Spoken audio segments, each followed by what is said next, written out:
everyone, welcome to my January wrap-up. Yes, it's late. I just kind of be like that sometimes, all the time.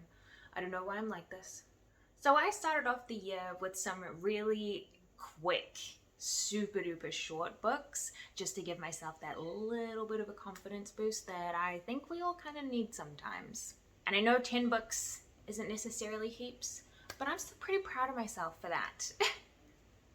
Very strong start to the year. Very, very strong start. It's not the most books I think I've ever read in a month, but it's pretty good.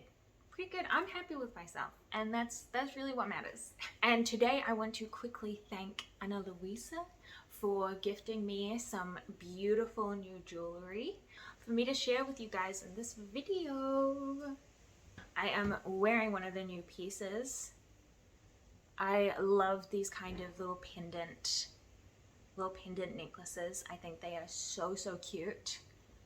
And this one has a little flower and a little hand, and it's just, I'm also wearing the earrings and rings. I got some new rings and I thought I'd do a mini little unboxing and show you what it is, because it comes in this really cute, they have really cute, really sustainable packaging as well, so they actually do make for really nice little gifts.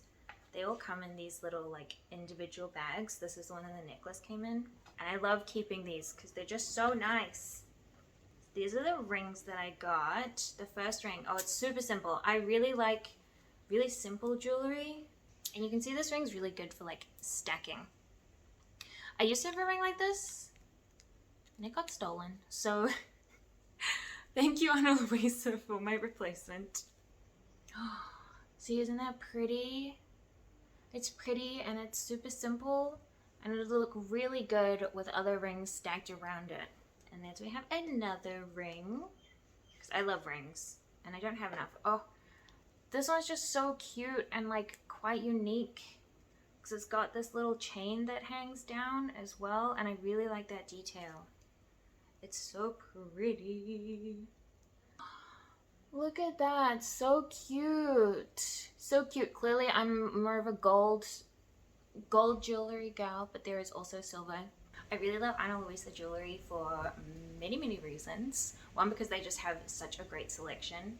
Like, there's so much super duper cute, delicate pieces that I'm really into, but they also have some more statement pieces if that's sort of what you're more into. They also use lab-grown diamonds, which I'm a fan of. I'm a fan of their sustainability. Also, right now they're doing a Valentine's Day sale, which is going to be buy one, get one 50% off. So I will leave the links down below to the pieces that I got. If you would like to get yourself something special, treat yourself for your own Valentine. Thank you so much, Ana Luisa, for sending me these gorgeous pieces. Now that I'm looking all pretty and blinged up, we can talk about the books of January. I'm now contemplating how I say January. January? First one we have right here. I wasn't kidding when I said I was starting off small to make myself feel better. This is Madeline Miller's short story, Galatea. It is a whole whopping 56 pages, probably about 20 actual big book pages. This is a short story by the incredible Madeline Miller, one of my personal favorite authors. I hope she never stops writing. And in these very short few pages, she still manages to rip out my heart and eat it in front of me. It'll literally only take you a few minutes to read, so I highly recommend. It's another Greek story retelling, one of a character that isn't actually talked about too much. Deals with women and women's like agency kind of being taken away and finding it again.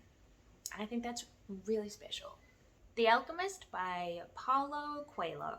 This is actually a funny little story. It is a bit of a whimsical kind of fairy tale, and I really enjoyed it.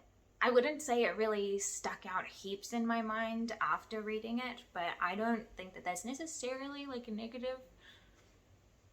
I don't think it detracts from the book at all. It's kind of a coming of age story of this young boy who's searching for more in his life. And parts of it definitely read like you are trying to remember a really, really detailed dream, but I don't think that's necessarily a bad thing either. Overall, really short, really enjoyable book, and look how pretty it is. Isn't that nice? Next up, Dracula by Bram Stoker. I don't know why I had to say it like that, but I did. This one took me probably like an embarrassingly long time to finish, so whoops. I've been trying really hard to get through a lot of classics, mostly on audiobook, and this one is a long one. I did think that it captured the creepy vibes of Vampire Legends very well, and for that, it lives up to its name. However, I did find the weakness of all the female characters to be very grating after a while, and that kind of sullied the enjoyment for me overall. Yeah, not one of my favorite classics, but still glad that I persisted with it. The Spanish Love Deception by Elena Armas. This book made me cry at least 4 times. Not because it was actually particularly good or sad or anything. I'm just incredibly lonely. So don't let that rating fool you. I really don't believe that it is particularly well written or life-changing or anything like that. It just caught me at a very vulnerable moment and managed to make me feel stirrings in my cold little heart that I have not felt for a very long time. Don't expect much more than your classic cheesy love story rom-com, but also if you love enemies to lovers, definitely check out this one. Oh, my baby. Hellbent by Leigh Bardugo. This was my first new release of 2023, and boy was it a banger. This is the sequel to Ninth House, and this sequel has officially solidified its place as my new favorite series, apart from Warrior Cats, of course. No spoilers, of course, but my jaw did drop multiple times while reading this book. The twists and turns in this one were really amped up from the first book, which continued its mystery, and that was such a welcome addition to the fantasy element. I'm actually usually not hugely into urban fantasy, but again, this series has totally changed my mind on the entire subgenre. Legends and Lattes by Travis Baldry. This is just such a cute, cozy read that really feels like it was written specifically for me and my personal interests. I absolutely love playing games that are focused around like shop management, and I also love playing Dungeons and Dragons. And that is kind of like the perfect combination of both of these things. Overall, it's like an incredibly low stakes book, which I understand can kind of put some people off, but it was such an incredibly quick read, and it was like a breath of fresh air because I usually read books that put me through extreme emotional turmoil. It's me. Hi, I'm the problem, it's me. It's a cute little story about an adventuring orc who gives up her bloodthirsty ways to open a coffee shop. Oh, I love the idea of like exploring the mundane life in a high fantasy setting. And this was exactly just the kind of thing that warms my cold, dead little heart. Mexican Gothic by Silvia Moreno Garcia. Such a strange, eerie, and atmospheric novel. This is a horror/mystery set in a small town in Mexico where our main character goes to visit her cousin after receiving a disturbing letter from her. This is a perfect Halloween read. It has immaculate, creepy vibes, and the mystery is just so intriguing. I've been really wanting to get into more horror sort of books, and I love a good mystery. So this book thoroughly satisfied those cravings. Daisy Jones and the Six by Taylor Jenkins Reid. I almost forgot who it was by. I am slowly making my way through Taylor Jenkins Reid's historical fictions, and this was probably my least favorite. Oh, really? Was it yours too? But that did not mean that I did not enjoy it. I listened to this one on audiobook because I was told that it was very good, especially because the whole thing is structured around like interviews with people. I loved the women in this story and mostly disliked the men.